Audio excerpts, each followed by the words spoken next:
One cannot imagine modern football without the yellow and red card, terms that are now even used in the proverbial sense. They were invented 35 years ago by Ken Aston, an Englishman who sadly passed away in October 2001. Having made invaluable contributions to football and to the art of refereeing in particular, teachers must perform many roles in their profession, and not just within the confines of the classroom, where sport has always been an important part of the school curriculum.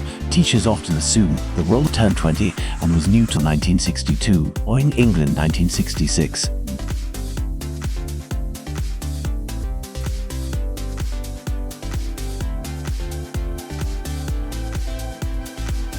Defining moments. Aston clearly enjoyed his time in the middle, and in 1936, he qualified as a referee, according to his obituary in the London Daily newspaper The Times. By the start of the 1960s, Aston had worked his way up the referee's ladder and was undoubtedly one of the top officials in the country. His work was seldom tainted by controversy, but that was to change dramatically at the 1962 FIFA World Cup in Chile. Aston was given the honor of refereeing the opening game between the host nation and Switzerland 3-1, a game that he controlled impeccably. Impressed by his performance, FIFA decided to name Aston in place of the original referee for the match between Chile and Italy, as they saw the Englishman as an experienced and reliable figure. Aston himself was not exactly overjoyed by FIFA's decision, as the build-up to the match suggested the game would be a volatile one. Chilean newspapers claimed that Italian journalists had penned articles that cast doubt upon the beauty and morals of Chilean women. The emotionally charged game now became a matter of honor, and the football itself was only a secondary issue in the now infamous Battle of Santiago.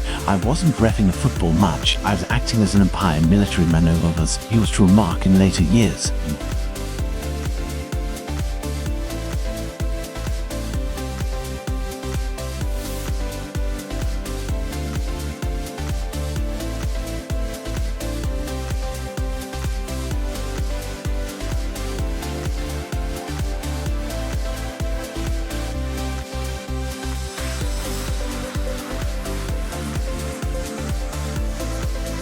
He was no stranger to conflict, having served in the Second World War as a lieutenant colonel in Asia, but the nature of the game in Santiago merely confirmed everybody's worst fears. Armed police had to enter the field of play on 3 separate occasions. To help the referee to restore order, Aston sent off 2 Italian players and had to break up a number of wood. See Aston involved yet again in one of the most controversial moments in FIFA World Cup history. In 1966, hosts England met Argentina in the quarter-final at Wembley, and Aston, who was in charge of refereeing the tournament, had to use all of his diplomacy and powers of persuasion to calm down the Argentine captain Ratin after his sending off and to prevent the match being abandoned.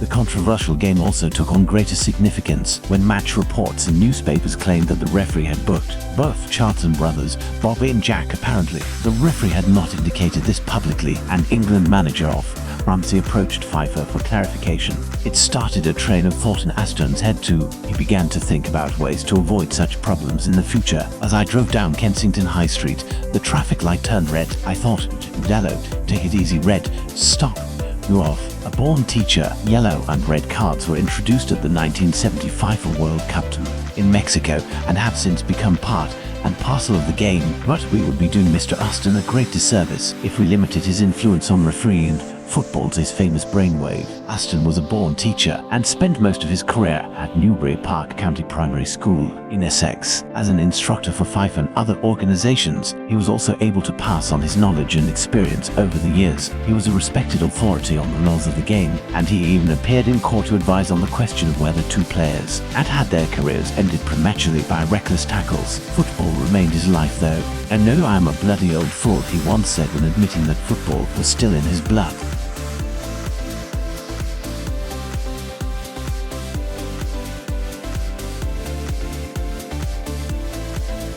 Between 1980 and 2001, Aston held numerous referees courses in the use of and was overjoyed to see that he had made a significant contribution to the game in America. As a direct result of his efforts in the USA, Aston was awarded the being member of the Order of the British Empire in 1997, but he did not approach football or referee in the style of a headmaster determined to instill discipline. The game should be a two-act play with 22 players on the stage, and the game are clearly identified and punished for all to see.